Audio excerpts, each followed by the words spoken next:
I'm going to be talking a little about my hometown of Laie, where I grew up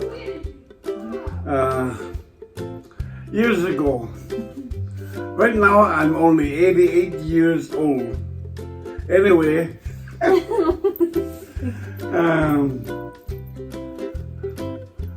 Laie before 1865.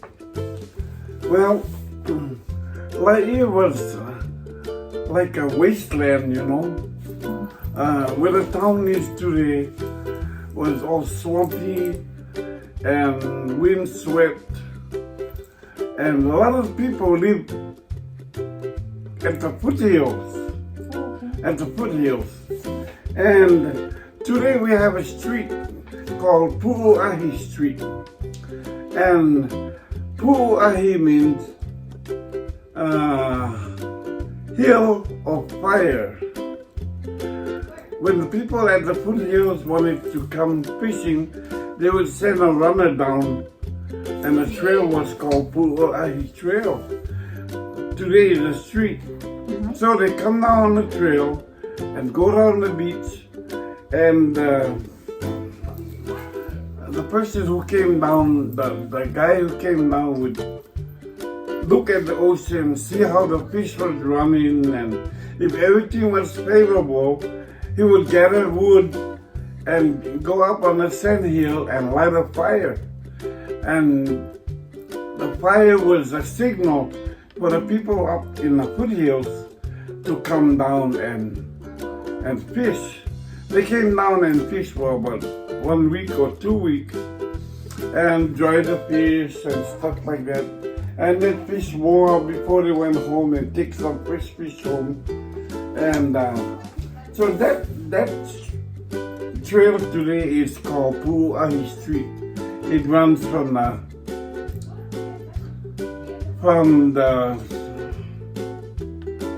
the temple actually today, and then it runs straight to the ocean. Now, Laie was purchased for a total of $14,000 in 1865.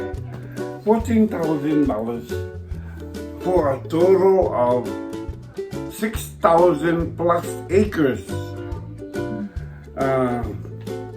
The guy, his name was Dougherty or something, but he was a Haole Panamanian, and he had a sheep ranch over there in Laie, and it wasn't doing so good. He had cattle also, maybe about 200 head, and so the church was scouting other islands to Kauai and whatever, but they found the town of Laie. The guy wanted to sell for 6,000 plus acres for $14,000, and so the church really didn't have that much money, but they kind of scrounged around and got the 14,000 and bought the 6,000 acres, 6,000 plus acres. Today, one house lot in Laie, which is maybe 1/4 of an acre, is nothing under $1 million. It's $1 million and up for one house lot. And some lots have house, some the lot that don't have houses, so it's way up high also.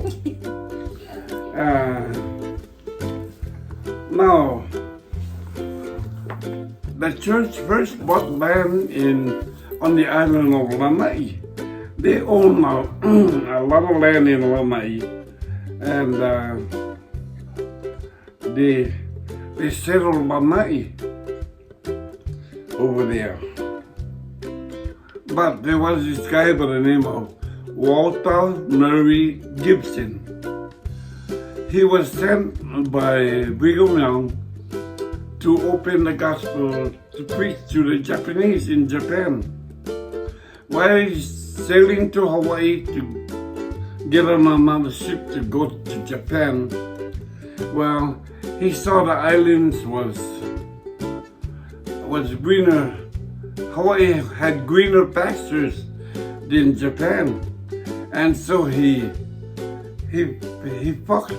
forged his mission papers to stay in Hawaii and become the head of the land on the island of Lanai in Palawai, Lanai.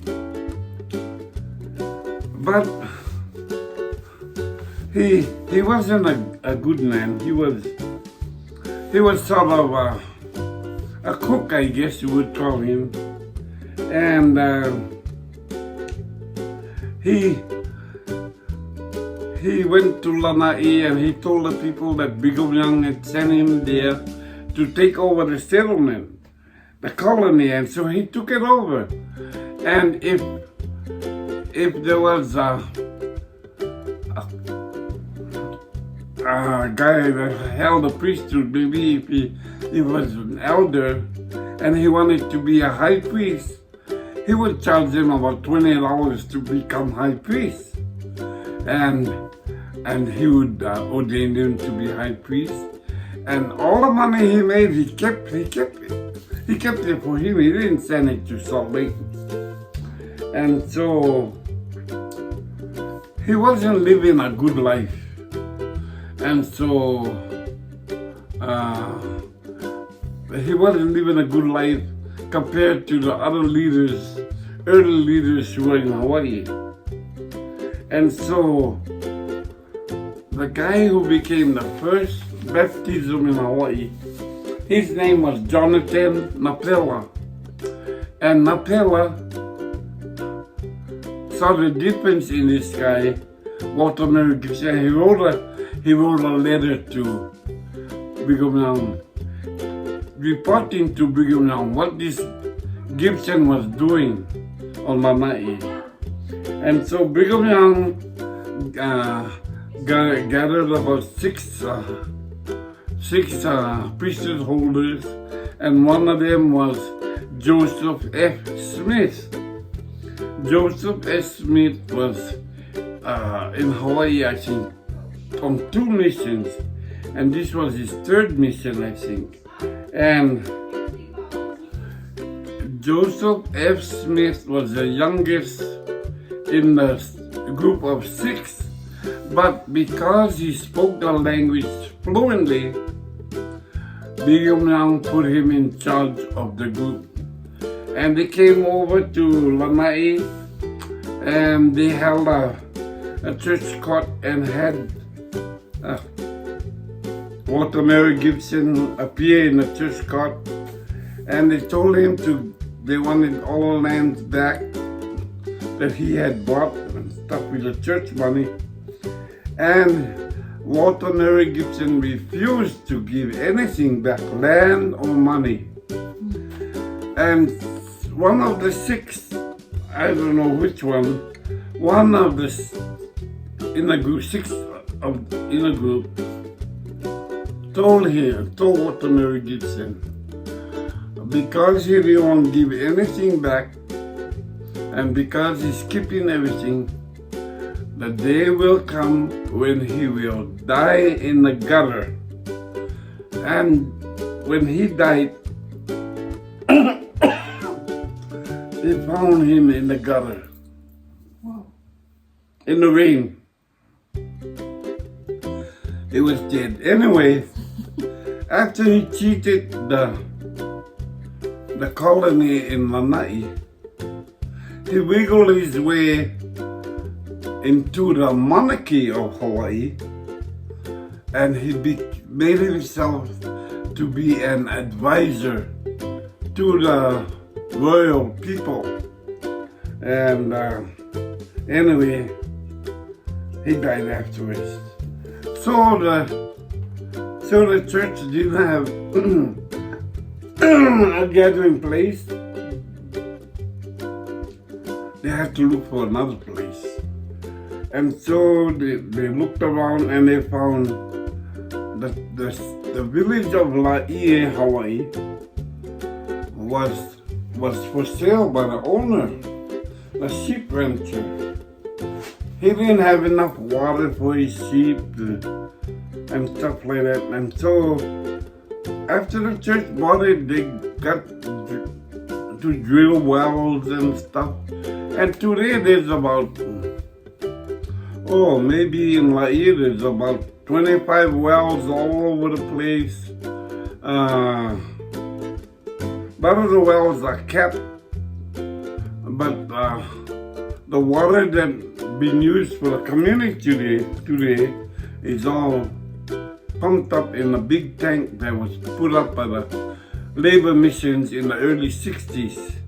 And it's on the side of the mountain, and the water runs back to the town by gravity.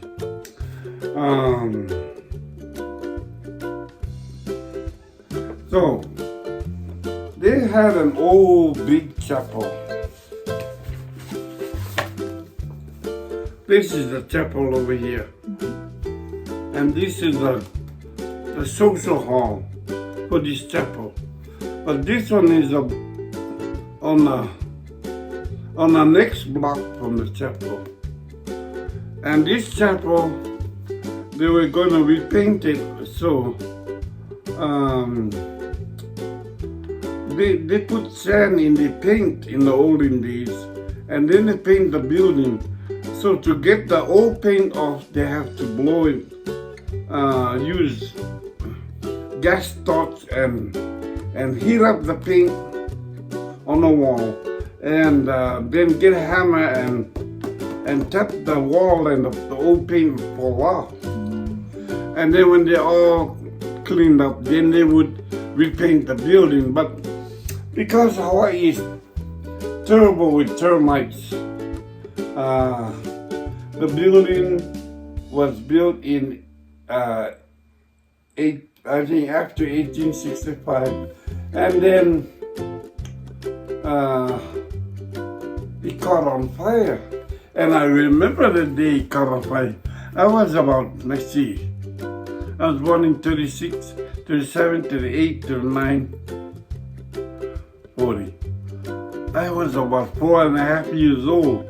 And I remember my mom was ironing clothes, you know. She had a whole big tub of sprinkled Dutch clothes. She was ironing the clothes because we had all the boys in the family, 8 boys and 1 daughter. And my dad and my mom, and so a lot of pants hung on the line, clothesline. And the only boys who camp up in the mountains. They always pass our house to go up in the mountains. And when they see all the pants hanging on the clothesline, they would stop by and knock on the door and ask my mom if she was taking in laundry because she saw a lot of pants on the clothesline, and she said no, she's not taking in any laundry, that's just for her family.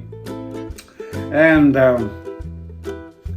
so this one day when they were working on the chapel, peeling off the paint with the torches, the sugarcane train from Kahuku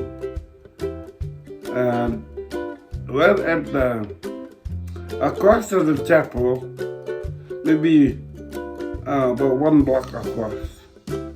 There was an old plantation store, and they had because the trains ran by steam, they had a big water pipe, maybe a 2-inch line that was there to fill up the train with water for the steam.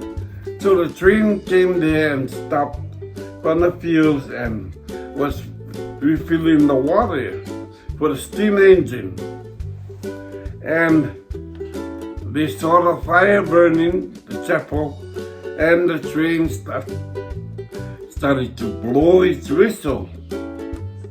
blow the whistle and blow the whistle, and the bell, they ring the bell. Ding, ding, ding, ding, ding. And my mom was ironing her clothes, and then was about a block away, and then she said, "Oh, something is wrong. Why is the train blowing the whistle and the bell is ringing?" And so all of a sudden she pushed, we had a little door that went out between the outside bathroom. It was a little courtyard, like, anyway, she opened that little door and she looked towards the old chapel and saw the black smoke rising up in the air. And my mom says, "Oh, the church is burning, the church is burning." And at the meantime, she yanked her cord out from the iron, out from the socket, and she started running out the house. And myself and my brother Joe, who is just above me, we were playing in a little room before you go out of the house. And as my mom ran out, she held her both arms out that we could grab on, and we ran all the way about 1 block on the road to the old plantation store, where the road was blocked off already, and we could see the fire, the chapel burning. The name of the chapel was I Hemalele Ikahaku. I always call it by the nickname I Hemalele. That's holiness. But my mom's cousin, she was Eugenia Logan, and she heard me talking about the chapel one day, and I only mentioned I Hemalele about the chapel, and she corrected me and she said, "No, it's not I Hemalele, it's I Hemalele Ikahaku." That means holiness to the Lord. Ikahaku. And here was the I Hemalele burning. The closest fire station was located about 25 to 28 miles away. And so somebody had called a fire station, the fire department, and they were on their way, but even traveling 45 miles, the speed limit on the highway, they couldn't get there in time because the fire was out of control already. And it was so hot that it melted the bell. It melted the bell in the belfry up here. You can see people standing up there at the belfry. And I know one person who went over there, maybe about 3 days after, and checked around, and he had pieces. He picked up pieces from the melted brass bell. I think the bell must have weighed about almost 200 pounds, just the bell. But it just melted. The heat was so hot that it melted the bell. And so we were left without a chapel. The next biggest building was the community social hall, about another block away. And this is where we met for 11 years in this building. Everything was held at this building. This was the largest building in town. We would have some kind of meeting in the morning, and there may be funeral in the afternoon, and then movies at night with flowers on the floor, dropped off from the floral arrangements, and as kids, we like to sit down right up close to the screen, and so we'd pick the flowers and throw it at somebody else, and they would throw it back because they didn't want the flowers to land on them because they was thinking about the funeral that was held earlier. But we had every meeting held in this hall. They had judo classes, they had concert and dances, and everything, luau's, and everything was held in this building. Now, when they had concert and dances, a lot of the GIs used to come from the hills and come and patronize the concert and dances, and they used to dance with the local girls, and the local boys would get mad, and when they went home, the local boys be waiting for them, and they would bust them up because they were dancing with their girlfriends and stuff like that. And so the army put the town of La'i off limits to all the military. They only could come on the street that led to the highway and led to the mountains, to the campsites, and they only can walk on that street, cannot come in a town. The whole town of La'i was off limits. And so my mom's cousin, who had built a small ice cream shop and sandwiches and stuff, about 3 doors away from this hall on the north side. Her little ice cream shop was not making good because the GIs couldn't come and patronize. So what she did was she closed the little shop and she went out on the highway and built another one over there. She could afford to build because it was all maybe second-hand lumber. It wasn't brand new place, but she was making the money during the wartime. My mom was a taxi driver, drove a 1936 Cadillac that used 10 gallons of gas one way to Honolulu, 10 gallons of gas to come back. So in one round trip, would take 20 gallons of gas. And the gas was maybe about 25 cents or 20 cents a gallon. But there was a ration. The state of Hawaii rationed the gas, they rationed the food in the stores. You just can buy certain amount and that's it.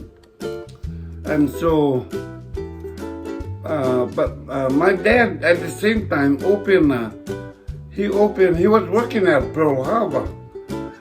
But when the Japanese bombed Pearl Harbor December 7th, he didn't go to work that day. Somehow he was inspired to stay home because he had been drinking a couple nights before and he didn't feel well to go to work. So he told my mom when his ride came and honked the horn for him. My dad told my mom, "Oh, go tell Isaac to go ahead and go to work because I'm not going to work." And sure enough, about 7:30 they bombed Pearl Harbor and they bombed Ike's airplane hangar where he was working, and they couldn't find all the parts of his body because he was just blown to bits. And so they had his funeral, but he was over closed casket. And so my dad was thankful Of course, he wasn't a member of the Mormon church. He belonged to a Hawaiian church, but he never went to church. But the thing about my dad, he made sure he gave my mom money to pay for his tithing. Every time he got paid, he gave my mom 10% to pay for his tithing. And so my mom paid his tithing, and I can't remember when my dad was unemployed. He always had a job, and that was nice because we had 8 boys and 1 sister in the whole family. So it was a big family to feed, yeah. And do you know my older brothers were old enough to join the service? The oldest one, he was married and was raising his kids already. So he didn't go into the army. He wasn't drafted because he was married, already had a family. But from my second oldest brother down, half of them all went to the. One went in the Air Force, one went in the Army. Oh, 2 went into the Army, 2. Charles and John. And Francis went into the Air Force. He was stationed in Montana. And Jacob went to Japan. He was stationed in Japan. And the rest were in high school and elementary school. So